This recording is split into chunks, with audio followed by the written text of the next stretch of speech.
Wow.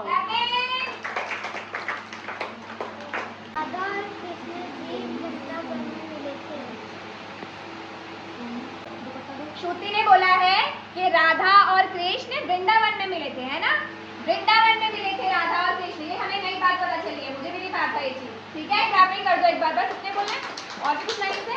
चलो ठीक है। राधा और कृष्ण प्रेम की एक मिसाल थे। उन दोनों का प्रेम ऐसा था कि वो दोनों कभी भी अलग नहीं हो सके। कृष्ण जी कहीं और गए, राधा जी कहीं और गए, पर तब भी उनका प्रेम कभी खत्म नहीं हुआ। वेरी गुड, क्लैपिंग कर दो।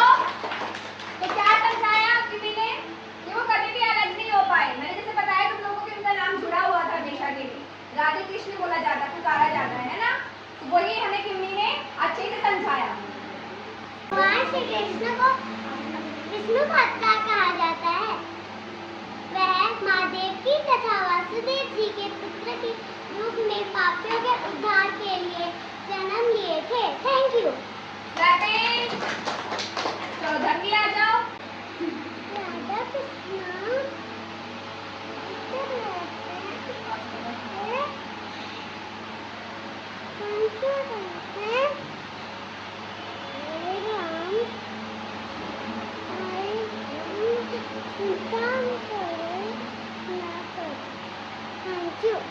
क्लैपिंग करो जो भी बोला।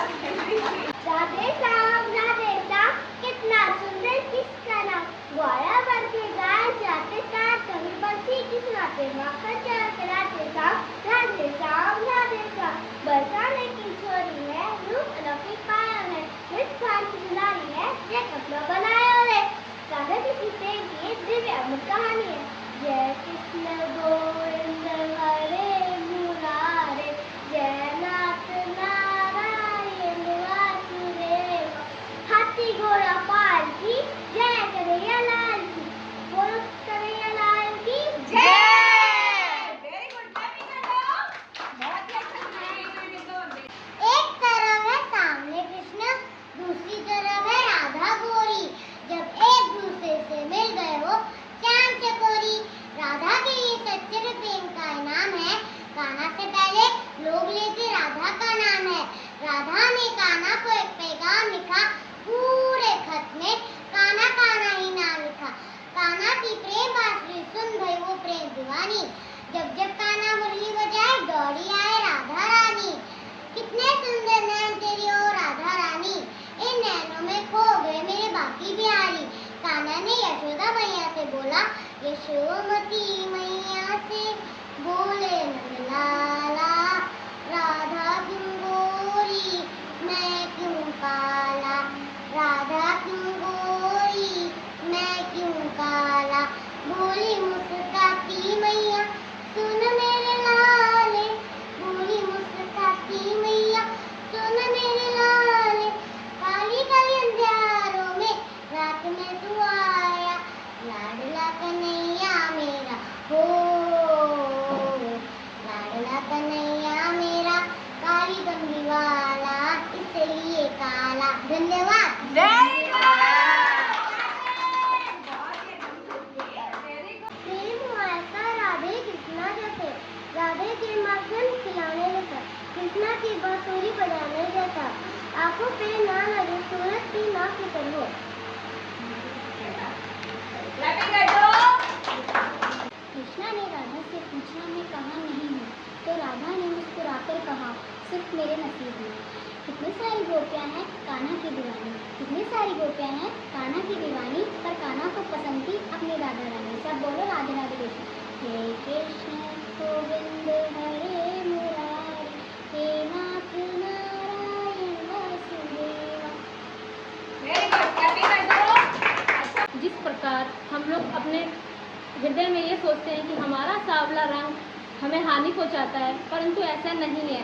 जिस प्रकार कान्हा जी अपने सांवले रंग से अंधकार में उजाल कर देते हैं, उसी प्रकार और हमारा सारा संसार उनका नाम करता है, उसी प्रकार हमें अपने कलर से, अपने रंग से प्रेम करना चाहिए। वेरी गुड, क्लैपिंग कर दो।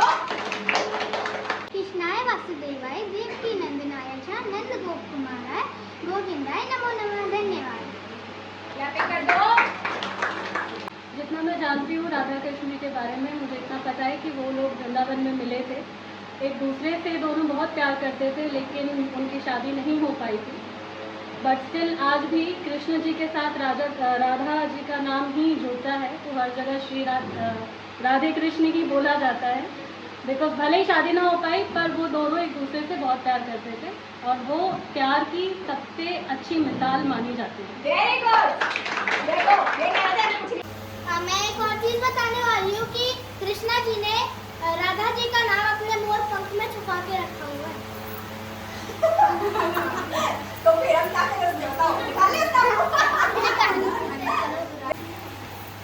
एक दिन जब कृष्ण जी और राधा रानी और उनकी सारी गोपियाँ वृंदावन से आ रही थी, तब कृष्ण जी ने देखा कि राधा रानी के पैरों में बहुत सारी मिट्टी और पत्ते लगे हुए हैं। तो कृष्ण जी ने बोला कि हे राधे, अपने पैरों को साफ कर दो।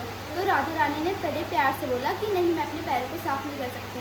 तो फिर कृष्ण जी समझे कि वो हम में से अपने पैरों को नहीं छुआना चाहती हैं, तो इसलिए उन्होंने चुप हो गए। फिर वो आगे गए तो उन्हें एक नदी दिखी और फिर उन्होंने बोला कि इस नदी में अपना पैर साफ कर लो राधे। तो उन्होंने बोला नहीं, मैं अपने पैरों को नहीं साफ कर सकती, क्योंकि जो हमारे पैरों में लग जाते हैं हम उन्हें कभी भी छोड़ नहीं सकते।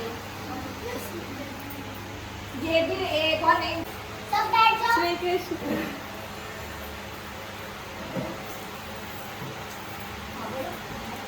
श्री कृष्ण जी कहते हैं, कोई भी कारण हो, कोई भी बात हो, चिढ़ो मत, गुस्सा मत करो, मन शांत रखो और सोचो, निर्णय लो।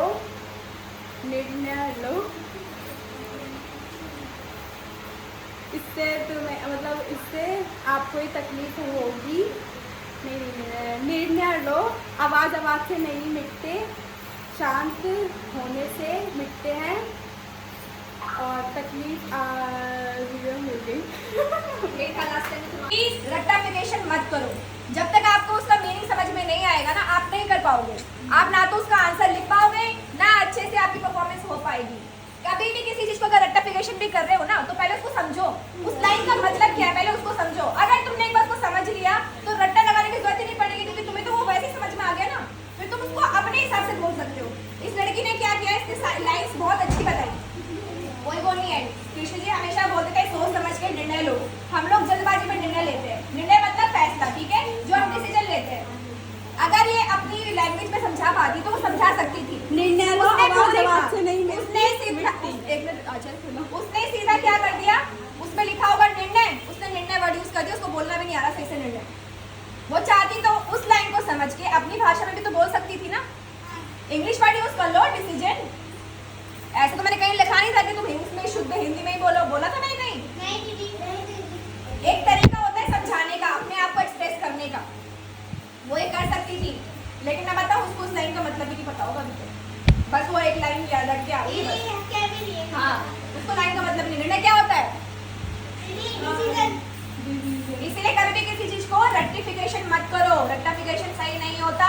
लाइन्स को पढ़ो, समझो, फिर अपने अंदर उतारो उस चीज को, ठीक है? ये पढ़ाई में भी चलेगा, उसमें भी चलेगा। ये देखो ऐसी परफॉर्मेंस होगी फिर अगर रट्टाफिकेशन करोगे। अगर तुमने 3 इडियट्स मूवी देखी है तो वो एक अच्छा एग्जांपल है, उसमें वो रट्टिफिकेशन करता पूरा, ठीक है? चलो एक बार सब अपने लिए क्लैपिंग कर दो।